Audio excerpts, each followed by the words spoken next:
Bem-vindos ao Doxa e Episteme. Hoje temos mais um episódio do bloco Sociologia em Casa e falaremos sobre o conceito de globalização.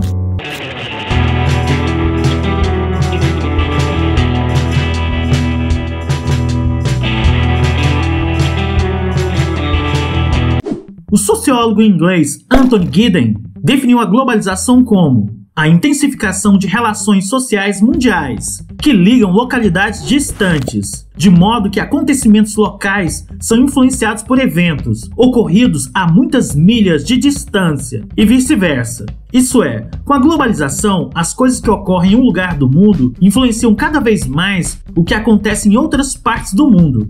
Quanto mais intensa e abrangente for a globalização, mais integrado será o mundo, mais contato teremos com as pessoas, produtos e ideias vindos de outras partes do planeta. Formas de globalização ocorreram em diferentes momentos da história. A chegada dos europeus às Américas, que vimos em vídeos anteriores, transformou profundamente o mundo todo. Não dá para contar a história do Brasil sem falar em globalização. A expansão comercial trouxe para o continente americano os novos europeus, com suas doenças e suas armas, que mataram grande parte da população indígena. A economia da colônia e depois do império foi, em grande parte, baseada na exploração de trabalhadores, trazidos à força do continente africano, estruturada para servir ao mercado internacional.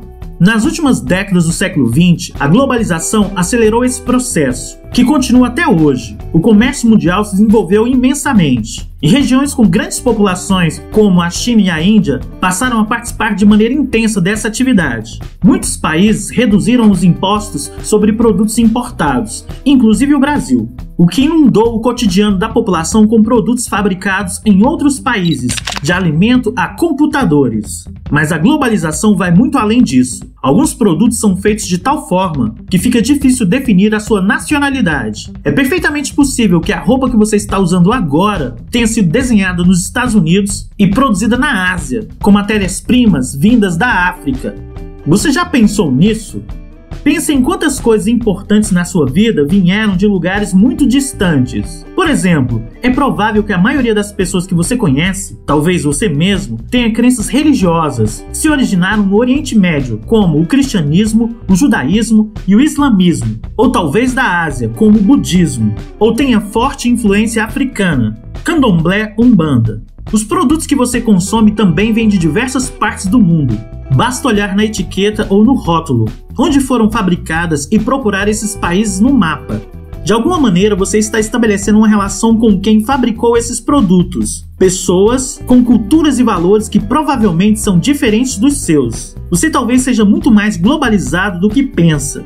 É fácil perceber o lado positivo da globalização econômica. É bom poder comprar produtos do mundo todo, pois não faria sentido que cada país produzisse tudo o que consome. Mas a globalização também tem consequências perigosas. Gera desigualdade entre países que participam diferentemente do processo. Voltando ao exemplo da roupa que você veste, boa parte do dinheiro que você pagou por ela foi para a empresa dos Estados Unidos, encomendando a matéria-prima e contratando os trabalhadores asiáticos, que ganham em média muito menos do que os estadunidenses. Assim, a globalização pode levar ao aumento das desigualdades entre países ricos e pobres. É indiscutível que nas últimas décadas, a economia de alguns países que eram muito pobres, como a China ou a Coreia do Sul, cresceu a uma velocidade espantosa. Mas ainda não sabemos se o mesmo ocorrerá com os países pobres, ou se eles serão deixados cada vez mais para trás. Além disso, como cada vez mais os países dependem uns dos outros para comprar e para vender, uma crise localizada pode se espalhar e afetar dramaticamente países muito distantes.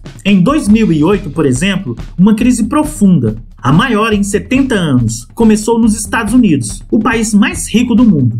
Como os Estados Unidos compram boa parte do que se produz pelo mundo, praticamente todos os países foram afetados, inclusive o Brasil. Mesmo crises em países menos ricos, como o México ou a Rússia, ocorridas nos anos de 1990, afetaram a economia brasileira, pois geraram incerteza sobre o futuro da economia mundial. Por outro lado, a crise brasileira de 1998 gerou efeitos negativos na vizinha Argentina, que é um dos nossos principais parceiros comerciais, ou pelo menos era, antes do atual governo.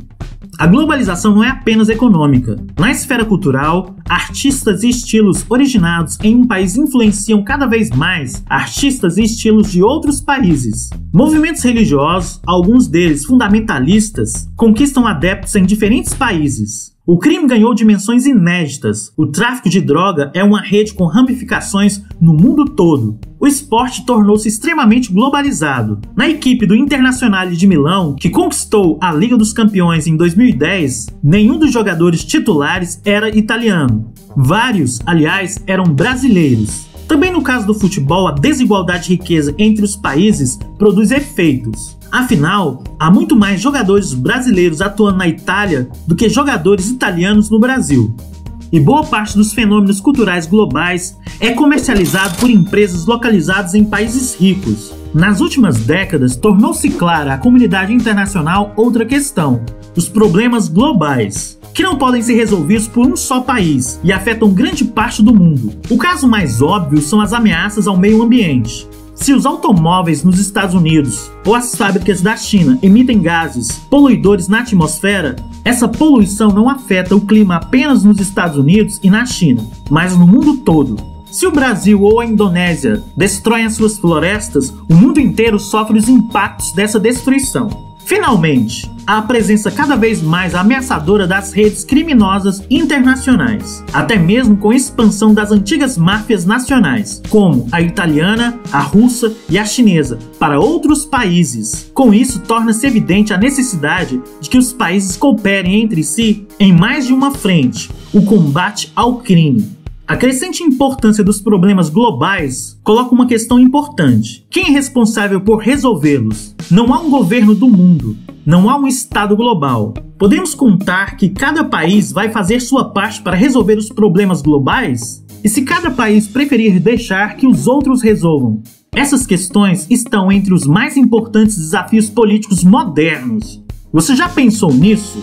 O que hoje chamamos de globalização nada mais é do que a aceleração do processo de troca que existe há muito tempo. No entanto, um outro tipo de problema global gravíssimo já se alastrava rapidamente em tempos passados: as epidemias. No passado, doenças que se espalhavam pelo mundo mataram altas porcentagens da população da América, como as doenças dos conquistadores europeus, que exterminaram boa parte da população indígena, a qual não tinha anticorpos contra os micro-organismos que as causavam. E da Europa, durante a peste negra levada da Ásia. O risco de epidemias cresce quando contatos entre diferentes povos também crescem. Portanto, se uma doença grave e contagiosa se espalha por algum país do mundo, isso é problema de todos os outros. Por hoje é só. Muito obrigado a você que assistiu o vídeo até aqui. Caso tenha gostado, dê um like, assine o canal e compartilhe com os amigos. Todo comentário é bem-vindo. Forte abraço e vitória sempre!